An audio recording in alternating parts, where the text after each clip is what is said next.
Hey, this is Dr. Barry. Let's talk for just a few minutes about the secret for making marbled beef, foie gras, and fat humans. Now, on the surface, these three things may seem unrelated, but in fact, they are not unrelated.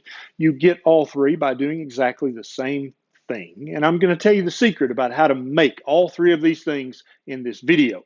If you enjoy videos like this that help you with human health and nutrition and optimization, then consider clicking that subscribe button right down there. It's right there. And click the little bell right beside it. So every time I have a bright idea, you'll be one of the very first people to know. Now, let's talk about this. Now, we all know what cows are, and we all know what cows eat. They eat grass, and they've eaten grass for hundreds of thousands of years. And when cows are grass fed and grass finished, they don't really have that much marbling in their meat. Marbling is basically extra fat that's been put into the meat, and it makes ribeyes taste delicious, but it's probably not that healthy for the cow to have all that fat in their meat. And so, how do you get that? Well, you take a cow who loves to eat grass, who knows to eat grass, and you lock him up in a feedlot and you feed him lots of processed grains. You feed him wheat and lots of corn ground up and with other things thrown in there. But the majority, 75% of feedlot feed is some combination of processed grains. And that makes the cow gain weight, lots of weight, and it puts beautiful marbling in the lean meat. And that's what we like to see in the grocery store cooler. And that's why farmers do that. Farmers have figured out this secret. And so that's why they do that. Now, what about foie gras? That's the ground up fatty liver of a goose that's delicious, put on various different vehicles to get it to your mouth, but it's delicious and it's basically fatty liver from a goose.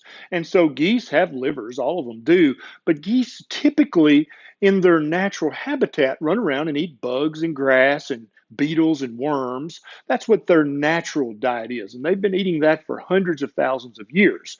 And so if you want a goose to get fatty liver, you don't feed him bugs and worms and grass. You lock him up, and sometimes you even shove a tube down his throat and you feed him lots of grains, lots of processed grains. That's how you give a goose fatty liver to then produce foie gras.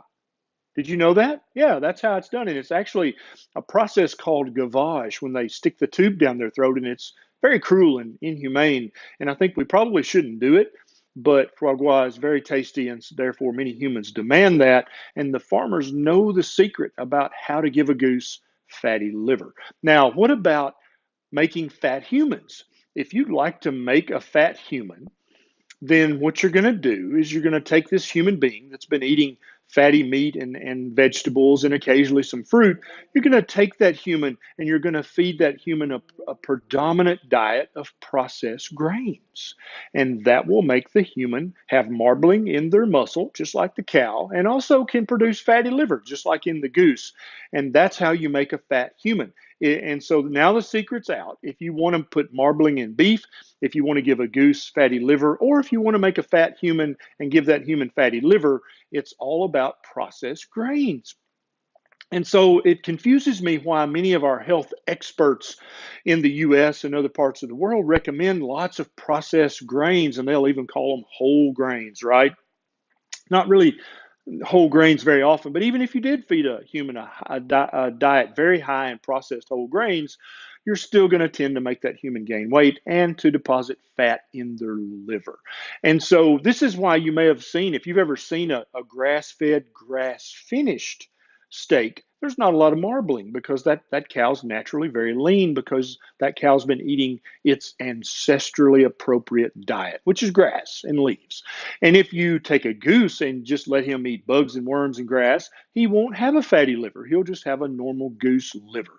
And that's exactly the same reason why if you take a human being and you feed that human being lots of fatty meat and veg and a little bit of berries, that human just naturally stops being fat and gets rid of their fatty liver and goes back to being a normal size, healthy human. So now you know the secret. And if you know anyone who would like to make a fatty marbled steak or a fatty goose liver or a fat human being, then you should maybe share this video with them share it on your Facebook or in your groups, or actually, probably more likely, if you know someone who's already fat or has a fatty liver and they'd like to reverse that condition, then this video will help them understand what not to do in order to reverse those conditions. Now, if you enjoyed this video, please consider sharing it on all your social media. That helps me help more people kind of understand the common sense and the anthropology and the archaeology and the science behind why we have an obesity epidemic in the US and other parts of the world. I, as you can tell from my videos, am never going to get any money from big food or big pharma or big medicine. And what I like to do is I like to help people. And therefore, I like for people to help me. And so rather than get a big check from some big food corporation that I've sponsored one of their products, I would much prefer to get a buck or two from you by you clicking on my Patreon link down below and signing up. It's very quick, and you can throw a buck or two my way so I have more time to make videos just like this. All right, this is Dr. Berry. I'll see you next time.